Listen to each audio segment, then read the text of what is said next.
शुभ दुपार सर्वांना. तर आज आहे बघा रविवार.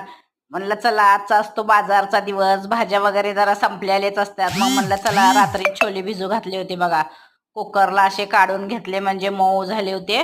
आणि नंतर मग कांदा, लसूण, खोबरं, अद्रक असं भाजून घेऊन त्याची पेस्ट केली होती, म्हणजे कांद्याचा असा वास येत नाही म्हणून.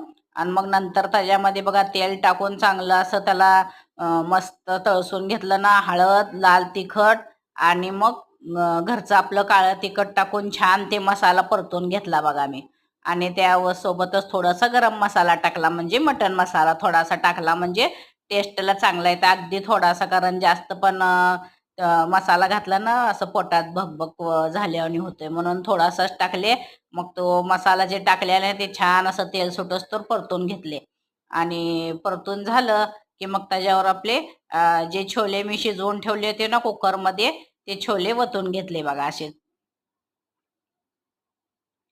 कारण जास्त तेलाचा वापर करत नाही, जास्त तेल तरीवालं खात नाहीत ना, म्हणतात नको ते बाजूला सारून दे म्हणतात तसल्याने.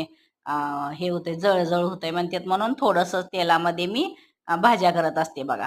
मग मीठ टाकले बघा चवीनुसार. म्हणलं छान आता एक वाफेस तर शिजवून घेऊया, कारण अगोदरच कुकरला उकडून घेतले असल्यामुळे छोले मऊ झालेले होते. मग मस्त अशी आपली छोलेची भाजी तयार झाली बघा.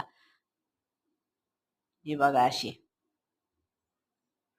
मग रात्रीचाच भात शिल्लक होता म्हणून तेच परतून घेतला बघा मी. आणखीन त्यामध्ये काळा तिखट ते टाकून, पण असं मोबाईलमध्ये कलर तसा येतो बघा. आणि थोडासा ठेसा करून घेतला माझ्या पुरता भाकरीवर. या जेवण करायला, चॅनलला सबस्क्राईब करा.